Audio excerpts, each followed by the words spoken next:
नमस्कार प्यारे साथियों। आशा करता हूँ कि आप सभी की तैयारी बहुत ज़्यादा बेहतरीन ढंग से चल रही होगी और आप सभी का लेखपाल का एग्ज़ाम बस कुछ ही दिनों बाद होने वाला है।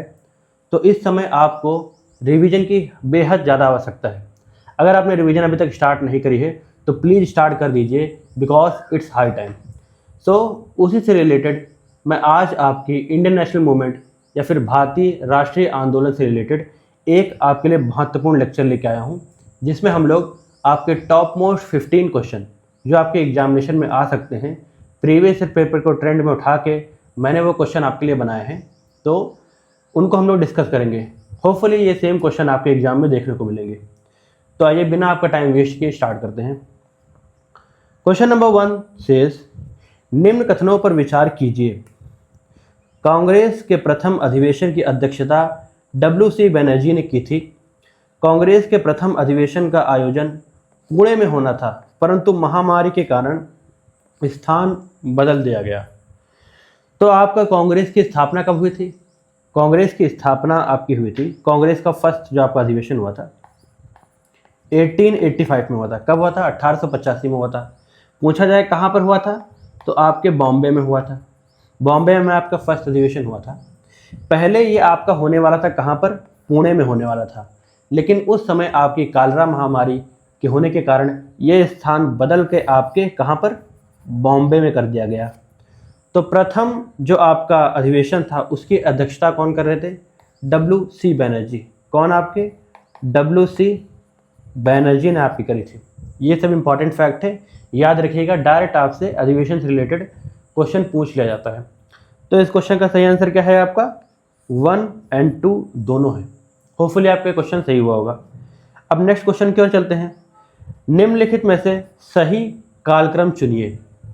काकोरी कांड, साइमन कमीशन का आगमन, लाहौर अधिवेशन, गांधी अरविंद फैक्ट। अब इसके ऊपर आपको क्या करना है?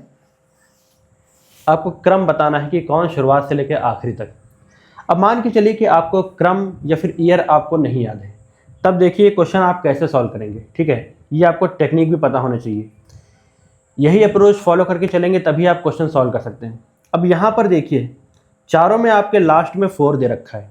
इसका मतलब है जो आपका गांधी अरविंद समझौता है ये आपके सबसे आखिरी में हुआ होगा, और ये सबसे आखिरी में आपका हुआ भी था। कब हुआ था? 1930 में हुआ था। ठीक है, फिर अगर आप एक चीज़ नोटिस करेंगे तो या तो आपका पहला होगा या फिर आपका दूसरा पहले में आएगा। तो इन दोनों में से कोई एक फर्स्ट में आएगा, बाकी बचा हुआ ये, तो ये आपका तीसरे में ही आएगा। गारंटी है कि आपका लाहौर कमीशन अधिवेशन अब तीसरे में ही आएगा। जब ये बचा आपका तीसरे में आएगा तो ये दोनों ऑप्शन आपके एलिमिनेट हो जाते हैं, क्योंकि तीसरा यहाँ पर गिवन है। लाहौर अधिवेशन कब हुआ था? 1929 में हुआ था। साइमन कमीशन और काकोरी कांड से रिलेटेड अगर हम लोग बात करें तो काकोरी कांड आपका पहले हुआ था और उसके बाद आपका साइमन कमीशन आया था। ठीक है, साइमन कमीशन आपका भारत क्यों आया था? साइमन कमीशन आपके भारत आया था ताकि जो आपका 1919 का जो मॉन्टेग्यू चेल्मसफोर्ड अवार्ड, 1919 का मॉन्टेग्यू चेल्मसफोर्ड रिफॉर्म जो था उसको स्टडी कर और भारत में और आगे कानून व्यवस्था लागू करने के लिए स्टडी करने के लिए आपका साइमन कमीशन आया था। ठीक है, इसलिए आपका साइमन कमीशन आया था। और काकोरी कांड में आपके कौन कौन शामिल था? काकोरी कांड में एक आपके राजेंद्र लिहारी शामिल थे और दूसरे कौन थे, उनका नाम कमेंट सेक्शन में आप बताइए। काकोरी कांड में, काकोरी कहाँ पर आपके? काकोरी आपके लखनऊ के पास है। ठीक है, लखनऊ के पास है। अब काकोरी, पहले इसको काकोरी कॉन्स्पिरेसी के नाम से जाना जाता था, अब हाल ही में इसको आपके उत्तर प्रदेश सरकार ने इसका नाम बदल दिया है। तो काकोरी कांड से अब क्या हो गया है ये बताइए, ये भी कमेंट सेक्शन में बताइए। बहुत इंपॉर्टेंट है, इसका नाम बदल गया है। ठीक है, तो होपफुली इसका क्वेश्चन आपने निकाल लिया होगा। इसका सही आंसर है आपका 1, 2, 3 और 4, ए ऑप्शन इसका सही है। तो हमने ये डिस्कशन कर लिया।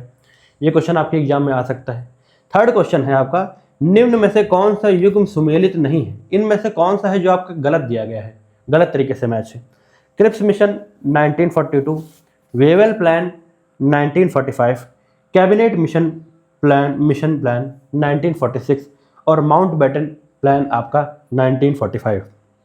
तो देखिए आपका जो माउंटबेटन प्लान है ये आपका कब आया था? 3 जून 1947 को आया था। ठीक है, 3 जून 1947 को आया था। ये प्लान आपका बताता है कि किस तरीके से आपका जो भारत होगा, भारत का निर्माण होगा, किस तरीके से सत्ता पूरी तरीके से हस्तांतरित होगी, भारत के स्वतंत्र जो सरकार होगी उसको कैसे पावर पूरी तरीके से ब्रिटिश के द्वारा ट्रांसफ़र होगी। पूछा जाए कि इसमें क्या आपके पार्टीशन की बात करी गई थी माउंटबेटन प्लान में, तो माउंटबेटन प्लान में आपके विभाजन की बात इसमें नहीं करी गई थी। ठीक है, इसमें विभाजन की बात नहीं करी गई थी। ठीक है, तो क्रिप्स मिशन प्लान आपका 1942 में आता है और कैबिनेट मिशन प्लान आपका 1946 में आता है। वेवेल प्लान आपका 1945 में आता है। अब वेवेल प्लान लाने का आपका क्या कारण था? देखिए, वेवेल प्लान लाने का कारण आपका ये था कि इसमें आपके लॉर्ड वेवेल ने कहा कि आप लोग, मतलब भारतीयों को कहा कि आप लोग को अब पावर आपकी ज़्यादा बढ़ाई जाएगी। एग्जीक्यूटिव कमीशन या फिर आपके कार्यकारिणी जो आपकी समिति थी उसमें अब आपको वाइसरॉय और साथ में कमांडर को छोड़ के बाकी जितने मेंबर होंगे वो सब आपके भारतीय होंगे। कौन होंगे? सब आपके भारतीय होंगे, ये लॉर्ड वेवेल ने कहा था। इसी के बाद आपकी शिमला कॉन्फ्रेंस रखी गई 1940। इसके वेवेल प्लान के बाद शिमला कॉन्फ्रेंस रखी जाती है। तो शिमला प्लान का मेन कारण आपका ये था लाने का कि आपके जो राजनीतिक दल है उनकी एक तरीके से आपकी भागीदारी सुनिश्चित करना और उनकी सुनिश्चित और साथ ही साथ उनकी हाँ ही भराना आपकी, किस लिए? ताकि वेवेल योजना जो है उसको लागू करा जा सके, ये लिए। और कैबिनेट मिशन प्लान आपका लाया गया था। किस लिए कैबिनेट मिशन प्लान लाया गया था? कैबिनेट मिशन प्लान इसलिए आपका लाया गया था ताकि अंग्रेज़ों की सरकार से सत्ता का आपका हस्तांतरण भारतीय सरकार को किस तरीके से किया जाए, पावर ट्रांसफ़र किस तरीके से किया जाए, इसलिए आपकी कैबिनेट मिशन प्लान लाया गया था। इसके मेंबर आपके कौन कौन थे? स्टैफोर्ड क्रिप्स, पैट्रिक लॉरेंस और आपके एक मेंबर और थे। ठीक है, तो वो भी कमेंट सेक्शन में बताइए। 2 के मैंने आपको नाम बता दिए, पैट्रिक लॉरेंस और स्टैफोर्ड क्रिप्स। ठीक है, ये 2 मेंबर आपके थे। जो क्रिप्स मिशन आपका आया था उसके मेंबर भी इसमें इंक्लूड थे। ठीक है, उनके जो आपके हेड थे क्रिप्स, स्टैफोर्ड क्रिप्स, वो भी इसमें इंक्लूड थे। तो होपफुली आपको कैबिनेट मिशन प्लान भी समझ आ गया होगा। और क्रिप्स मिशन क्यों लाया गया था? क्रिप्स मिशन आपका लाया गया था एक तरीके से आपका जो गवर्नमेंट ऑफ इंडिया एक्ट 1935 है, गवर्नमेंट ऑफ इंडिया 1935 को स्टडी करने के लिए आपका क्रिप्स मिशन लाया गया था। ठीक है, तो होपफुली आपके ये चारों जो में से था, ये चारों आपको समझ आएंगे। तो इसमें डी ऑप्शन आपका करेक्ट है, ये आपका गलत दे रखा था। अब नेक्स्ट क्वेश्चन की ओर चलते हैं। निम्न कथनों पर विचार कीजिए। असहयोग आंदोलन खिलाफत आंदोलन से जुड़ा था और चौरी चौरा घटना के बाद गांधी जी ने सविनय अवज्ञा आंदोलन वापस ले लिया। अब देखिए, यहाँ पर आपका असहयोग आंदोलन जो है ये खिलाफत आंदोलन से जुड़ा था, ये बिल्कुल सही बात है। गांधी जी ने उस समय आके कहा कि हमें मुस्लिमों की सहायता चाहिए ताकि हम देश को आज़ाद करा सकें। तो खिलाफत का जो मुद्दा था वो उस समय बहुत ज़्यादा चर्चा में था, जिसमें आपके क्या है, ब्रिटिश जो आपके मुसलमान वर्ग थे वो अंग्रेज़ों से आपके कह रहे थे कि जो तुर्की में आपके जो खलीफा हैं उनकी पोजीशन को ना हटाया जाए, उनकी पोजीशन मेंटेन रहे। लेकिन अंग्रेज़ों ने ऐसा नहीं किया। इसको एक तरीके से क्या आपके जो मुसलमान वर्ग थे उन्होंने एक तरीके से बगावत मानी और उन्होंने गांधी जी की मदद मांगी कि आप हमारी लीडरशिप संभालिए। तो गांधी जी ने इसे आपके असहयोग आंदोलन के साथ मिला लिया, खिलाफत को असहयोग आंदोलन को मिला लिया, दोनों को एक साथ जोड़ दिया था। ठीक है, उसकी आपकी अध्यक्षता करी थी। तो असहयोग आंदोलन खिलाफत आंदोलन से जुड़ा था, ये स्टेटमेंट बिल्कुल करेक्ट है। चौरी चौरा घटना के बाद गांधी जी ने सविनय अवज्ञा आंदोलन को वापस ले लिया था, ये गलत है आपका। सविनय अवज्ञा के आंदोलन को वापस नहीं लिया था आपके, बल्कि जो आपका असहयोग आंदोलन था इसको गांधी जी ने वापस लिया था। सविनय अवज्ञा आंदोलन तो आपके 1930 में आया था। कब आया था? 1930 में आया था। और ये आपका चौरी चौरा की घटना ये 1922 में हुई थी। इसके बाद ही आपके गांधी जी ने क्या किया था? गांधी जी ने आपके असहयोग आंदोलन को वापस ले लिया था। यहाँ सविनय अवज्ञा आपकी गलत है। तो इस क्वेश्चन का सही आंसर है आपका केवल 1। ठीक है, केवल 1 आपका सही है। तो होपफुली आपका ये सही हुआ होगा। अब नेक्स्ट क्वेश्चन पे चलते हैं। क्वेश्चन नंबर 5 है आपका, किस अधिनियम द्वारा भारत में द्वैध शासन प्रणाली लागू करी गई थी? डयाची जो आपकी थी ये किसके द्वारा लाई गई थी? भारतीय परिषद अधिनियम 1909, भारतीय सरकार अधिनियम 1919, भारतीय सरकार अधिनियम 1935 और रेगुलेटिंग एक्ट 1773। देखिए इसमें आपका जो भारतीय सरकार अधिनियम 1919 के थ्रू आपकी डायरची लाई गई थी, ठीक है, याद रखिएगा। द्वैध शासन, इसमें क्या था, आपके एक हस्तांतरित कुछ आपके सब्जेक्ट थे और कुछ आपके रिजर्व सब्जेक्ट थे, मतलब कि दो भागों में आपके बांट दिया गया था सब्जेक्ट्स को, और जो आपके हस्तांतरित थे वो आपके राज्यों को दे दिए गए थे, और जो रिजर्व्ड थे ये आपके गवर्नर के पास रखे गए थे। गवर्नर के पास आपके फाइनेंस था, वित्त मंत्रालय था, साथ ही साथ आपकी पुलिस थी, पुलिस के साथ होम और एक्सटर्नल या फिर आपका विदेश मंत्रालय, ये सभी आपके गवर्नर के पास रखे गए थे। बाकी शिक्षा वगैरह, कृषि वगैरह, ये सब चीज़ें आपकी हस्तांतरित कर दी गई थी आपके राज्यों को। तो ये था आपके दयार्ची का मतलब या फिर आपके द्वैध शासन का मतलब। ये आपके भारतीय सरकार अधिनियम 1919 में लाया गया था, ठीक है, ये याद रखना है आपको। बाकी इन दिनों से इसका कुछ लेना देना नहीं, ठीक है। होपफुली आपका करेक्ट हुआ होगा। क्वेश्चन नंबर 6 में चलते हैं। निम्न में से किसका सही मिलान है, ये बताना है आपका। भगत सिंह क्या आपके गदर पार्टी से रिलेटेड थे? लाला हरदयाल गदर आंदोलन से? रास बिहारी बोस आज़ाद हिंद फौज के संस्थापक थे? और आपके सुभाष बोस अनुशीलन समिति के मेंबर थे? तो देखिए जो भगत सिंह थे ये आपके HSRA के मेंबर थे। किसके थे? हिंदुस्तान सोशलिस्ट रिपब्लिकन एसोसिएशन के मेंबर थे। गदर पार्टी के वो मेंबर आपके नहीं थे, ये आपका गलत है। तो ये आपका गलत हो गया, तो ये आप काट सकते हैं, ये काट सकते हैं। ऑप्शन ऐसे एलिमिनेट करा जाता है, इस तरीके से आप आंसर की ओर पहुंच सकते हैं। बचते हैं सिर्फ 2 आपके, तो इसमें भी दोनों में बी गिवन है, इसका मतलब बी आपका 100% सही है। लाला हरदयाल थे, ये आपके गदर आंदोलन से रिलेट करते थे, ये बिल्कुल सही स्टेटमेंट है। रास बिहारी बोस ने आपके आज़ाद हिंद फौज की स्थापना करी थी, ठीक है जी।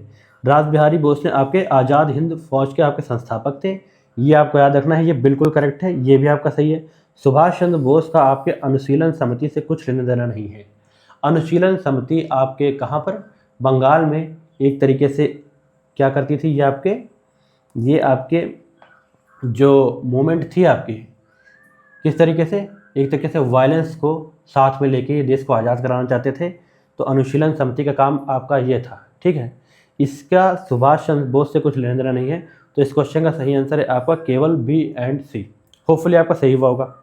नेक्स्ट क्वेश्चन की ओर चलते हैं। पूर्ण स्वराज का प्रस्ताव कांग्रेस ने किस अधिवेशन में पारित किया? कराची, लाहौर, कलकत्ता अधिवेशन, मद्रास। देखिए पूर्ण स्वराज का अधिवेशन आपका 1929 में आपके लाहौर के सेशन में पास किया गया। इसके अध्यक्ष आपके कौन थे? जवाहरलाल नेहरू थे, ठीक है, जवाहरलाल नेहरू थे आपके।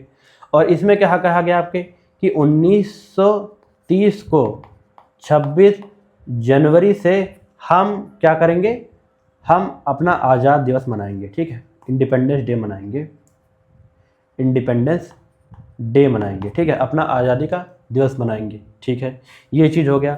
और 1929 में जब ये आपका पास हुआ था, ठीक है, कौन सा आपका पूर्ण स्वराज अधिनियम आपका पास हुआ था, तब ये आपके रावी नदी किनारे जवाहरलाल नेहरू ने झंडा फहराकर आपके, ठीक है, तिरंगा को फहराकर ये इसकी घोषणा करी थी।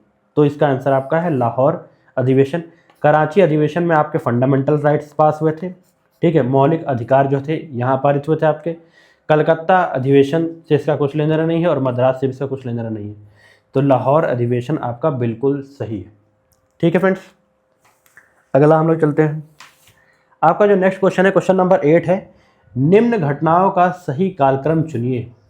बंगाल विभाजन, मुस्लिम लीग की स्थापना, मॉर्लेमेंटो सुधार, दिल्ली दरबार में बंगाल विभाजन की समाप्ति। अब देखिए बंगाल विभाजन आपका 1905 में हुआ था, ठीक है, 1905 में हुआ था। इसका मतलब है ये स्टेटमेंट आपका फर्स्ट ऑटोमेटिकली आपको सबसे पहले आपका इसमें यही आता है, ठीक है। उसके बाद ये आता है 1911, ठीक है जी, 1911 में आता है। फिर मॉर्ले मिंटो रिफॉर्म आपका कब आया है? ये आपका 1909 में आया है। और मुस्लिम लीग की स्थापना कब करी गई थी? 1906 में करी गई थी। ये चारों चीज़ें हो गई। अब यहाँ से देखिए आप लोग, जब बंगाल विभाजन फर्स्ट में है तो ये आप एलिमिनेट कर सकते हैं, और फोर्थ हमेशा लास्ट में है, और सेकंड जो आपका ये है, तो इस क्वेश्चन का सही आंसर है आपका ए ऑप्शन, ठीक है, ए ऑप्शन। कमेंट सेक्शन में मुझे बताइए कि मुस्लिम लीग के संस्थापक आपके कौन कौन माने जाते हैं, ये बहुत इंपॉर्टेंट है। और बंगाल विभाजन को बाद में जब दिल्ली दरबार लगा आपके, ठीक है, तो 1911 में इसे आपके समाप्त कर दिया गया, ठीक। मोहरले सुधार 1909 में आया था। नेक्स्ट चलते हैं, निम्न में से कौन सुमेलित नहीं है? दादा भाई नौरोजी ने आपके ड्रेन थ्योरी दी थी, एम एन रॉय ने कम्युनिस्ट आंदोलन किया था, विपिन चंद्रपाल ने होम रूल लीग के संस्थापक थे, एनी बेसेंट आपके होम रूल लीग आंदोलन से जुड़ी हुई थी। तो दादा भाई जी ने आपके ड्रेन थ्योरी दी थी। ड्रेन थ्योरी में क्या शामिल था आपके? ड्रेन थ्योरी में ये शामिल था किस तरीके से आपके जो भारतीय मुद्रा है इसका इस्तेमाल आपके अंग्रेजी अफसर जो है इनको सैलरी देने में काम दिया जा रहा है, और इस तरीके से भारत का जो आपका अमूल्य खजाना है ये धीरे धीरे ख़त्म हो रहा है, ये ड्रेन थ्योरी में आपके बताया गया था। एम एन रॉय ने कम्युनिस्ट आंदोलन आपके किया था, ये बिल्कुल करेक्ट है। विपिन चंद्रपाल का आपके होम रूल लीग के संस्थापक नहीं थे, ठीक है, होम रूल लीग के संस्थापक नहीं थे। होम रूल के संस्थापक आपके थे एनी बेसेंट और साथ में आपके बाल गंगाधर तिलक, ठीक है, बाल गंगाधर तिलक, ये दो लोग थे। विपिन चंद्रपाल आपके गर्म दल के नेता थे, इनका इससे कुछ लेना देना नहीं था। इस क्वेश्चन का सही आंसर क्या है आपका? कौन सा सुमेलित सही नहीं है? वो है सी। होपफुली आपका सही हुआ होगा, होपफुली आपका सही हुआ होगा। अब क्वेश्चन नंबर 10 में चलते हैं। पूछा गया है कि गांधी जी के आंदोलनों का सही क्रम क्या है, ये बताना है। खेड़ा, चंपारण, अहमदाबाद मिड हड़ताल और असहयोग आंदोलन। अब इसमें आपको याद रखना है कि गांधी जी जब आपके साउथ अफ्रीका से वापस आए तो सबसे पहला उन्होंने सत्याग्रह किया था वो आपका चंपारण सत्याग्रह 1917 में किया था। फिर उसके बाद आपके अहमदाबाद मिड हड़ताल उन्होंने करी थी 1918 में। फिर 1918 में ही उन्होंने आपके खेड़ा सत्याग्रह किया था, लेकिन ये आपके अहमदाबाद मिल हड़ताल के बाद हुआ था। फिर आपका असहयोग आंदोलन 1920 में हुआ। तो इसका सही क्रम क्या है ये बताना है आपको। तो इसका सही क्रम है आपका 2, 3, 1 एंड 4, ए ऑप्शन इस क्वेश्चन का सही आंसर है। तो होपफुली आपको ये क्वेश्चन सही हुआ होगा। अच्छा, ये क्वेश्चन आप थोड़ा ध्यान से पढ़िएगा क्योंकि ये कई बार आपके एग्जाम में पूछा जाता है। गांधी जी जब साउथ अफ्रीका से वापस आए उन्होंने क्या क्या करा था, ये एग्जामिनर कई बार आपसे पूछता है, तो इसको थोड़ा स्टार मार्क कर लीजिए, कई बार रिपीट भी होता है। नेक्स्ट क्वेश्चन पे चलते हैं। आज़ाद हिंद फौज आईएनए का प्रारंभिक गठन मोहन सिंह से जुड़ा है। सुभाष चंद्र ने इसका पुनर्गठन किया। आईएनए का गठन भारत के भीतर हुआ। अब देखिए, आज़ाद हिंद फौज, ये आज़ाद हिंद फौज के जो आपके सैनिक थे जो अंग्रेज़ों की तरफ से लड़ने आपके साउथ ईस्ट एशिया गए। साउथ ईस्ट एशिया जब गए तो जब इनकी लड़ाई आपके किसके साथ हुई? जापान के साथ। तो जापान ने अंग्रेज़ों को हरा दिया और आपके बहुत सारे जो ये भारतीय सैनिक थे इनको कैदी कर लिया। बाद में मोहन सिंह ने क्या किया, जापान सरकार से अनुरोध किया और उन्हीं भारतीय सैनिकों को मिला के उन्होंने आज़ाद हिंद फौज की क्या करी? संस्थापना करी, मोहन सिंह ने किया। बाद में चल के इसकी कमान आपके सुभाष चंद्र बोस जी ने संभाली है और सिंगापुर में इसका हेडक्वार्टर बनाया। आईएनए का गठन भारत के भीतर हुआ था? नहीं जी, आईएनए का गठन आपके भारत के बाहर हुआ था। इसका मतलब है इनमें से कौन कौन से आपके कथन सही हैं? ये हैं आपके 1 एंड 2। होपफुली आपका सही हुआ होगा। अब लास्ट टाइम में ज़्यादा एक्सप्लेन करने का समय तो बचा नहीं है, तो खास चीज़ें आप लोग देख लीजिए बस। वेवल योजना और शिमला सम्मेलन के संदर्भ में कौन सही है ये बताना है। दोनों 1946 से संबंधित है। शिमला सम्मेलन वेवल योजना के संदर्भ में हुआ।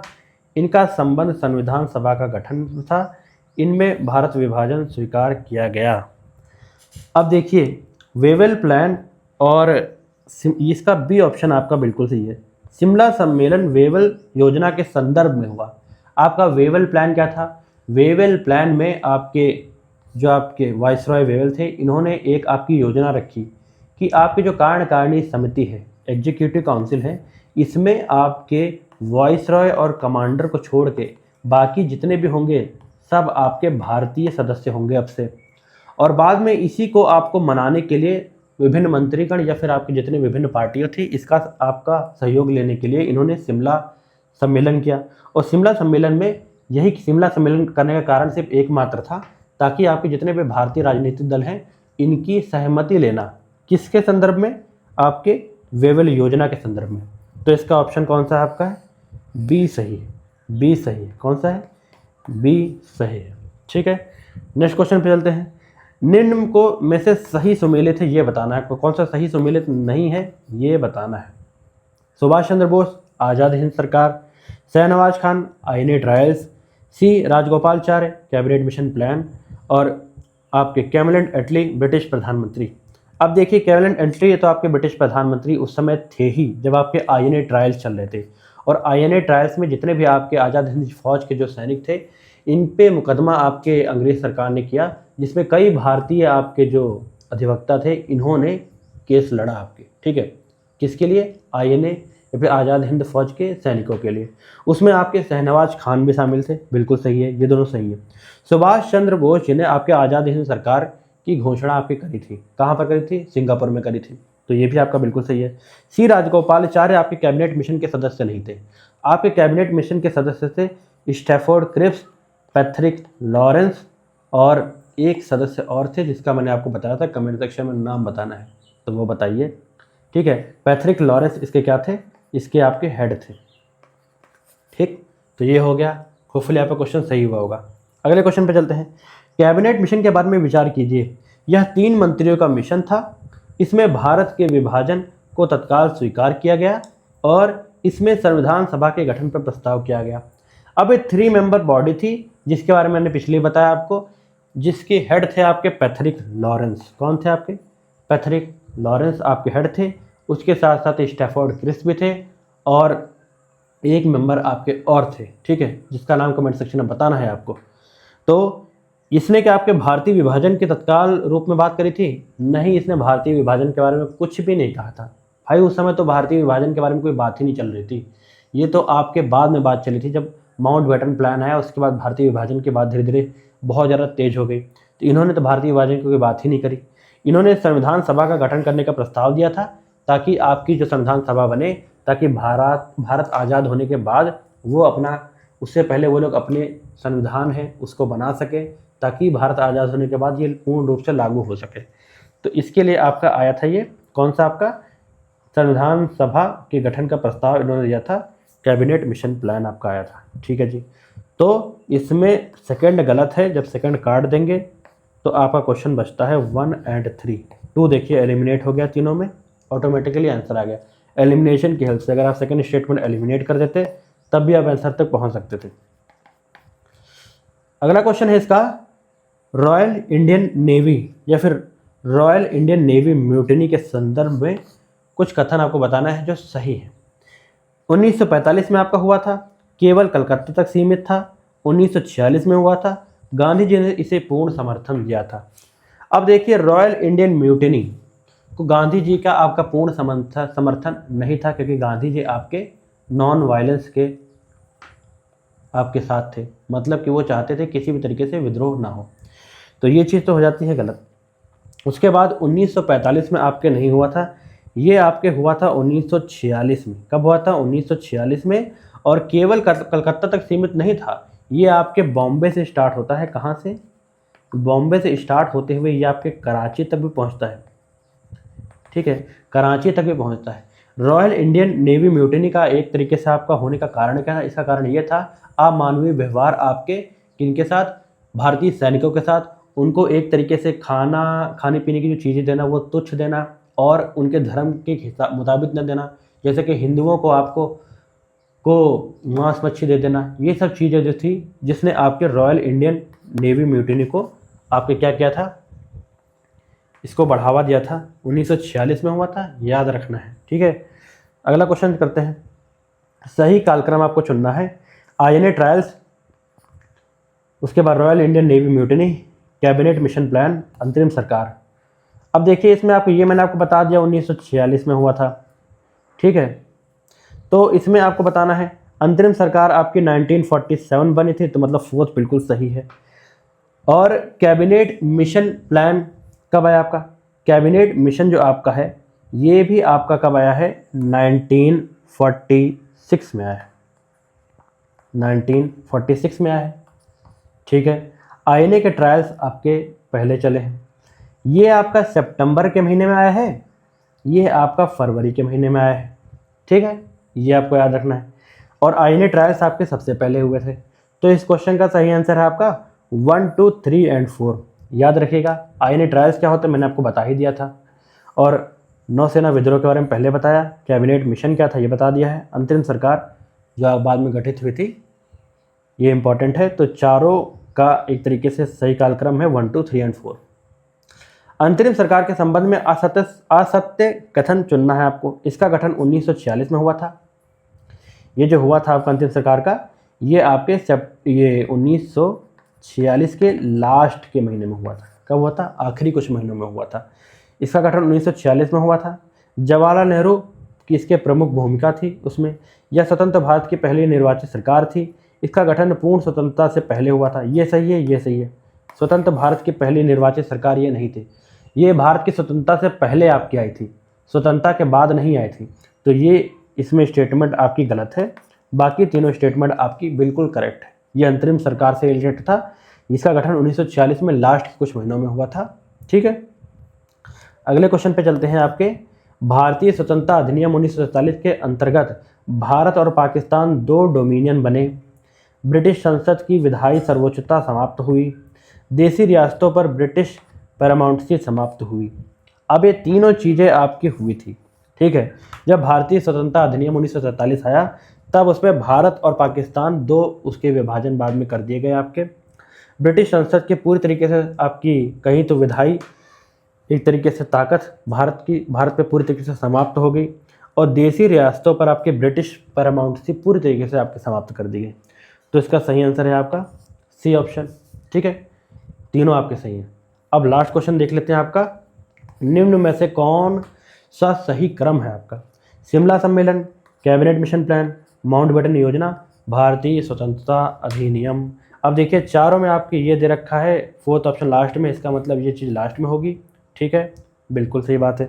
अब इन दोनों में से कोई एक चीज़ पहले होगा, क्योंकि यहाँ पर देख सकते हैं ऑप्शन आप ऐसे फ्रेम किए गए। अब शिमला सम्मेलन कब हुआ था? शिमला सम्मेलन मैंने आपको बताया था कि शिमला सम्मेलन आपके वेवल प्लान के बाद हुआ है। ये हुआ था 1945 में। कैबिनेट मिशन प्लान आपका कब आया? कैबिनेट मिशन प्लान आपका 1946 में आया है।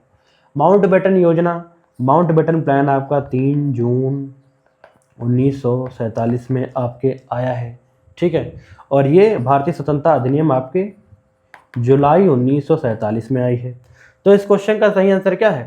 इस क्वेश्चन का सही आंसर है ऑप्शन नंबर ए। ठीक है, बिल्कुल करेक्ट है। अब यही सब चीज़ें आपके एग्जाम में पूछी जाती है, घुमा घुमा के यही सब चीज़ें ईयर दर ईयर पूछता है आपसे यूपी SSSC, और आप एक छोटी छोटी माइन्यूट गलती करके आके बेसिक क्वेश्चन आप गलत कर देते हैं। तो वही चीज़ आपको रिवाइज करनी है। लास्ट टाइम में जो मैं लाया हूँ इसको अपने ध्यान से देखा होगा, तो बहुत सारे क्वेश्चन जो आपके एग्जाम में आने वाले डायरेक्ट आपके सॉल्व हो जाएंगे। ठीक है, ज़्यादा दिमाग आपको लगाना ही नहीं पड़ेगा। तो ये थी आपकी भारतीय राष्ट्रीय आंदोलन से रिलेटेड एक बहुत ही महत्वपूर्ण वीडियो, जिसमें हमने बहुत इंपॉर्टेंट क्वेश्चन आपके कवर किए हैं। ये वीडियो अपने दोस्तों को जरूर शेयर कीजिए जो आपका लेखपाल का एग्जाम दे रहे हैं, और भी किसी गवर्नमेंट एग्जाम की अगर तैयारी कर रहे हैं तब भी आपकी ये वीडियो बहुत ज़्यादा महत्वपूर्ण होने वाली है। तो इस वीडियो को जरूर लाइक कीजिए, अपने दोस्तों तक इसे जरूर शेयर कीजिए। चैनल पर अगर नए हैं तो चैनल को जरूर सब्सक्राइब कीजिए। Thanks for watching. मिलते हैं नेक्स्ट वीडियो में। जय हिंद, जय भारत।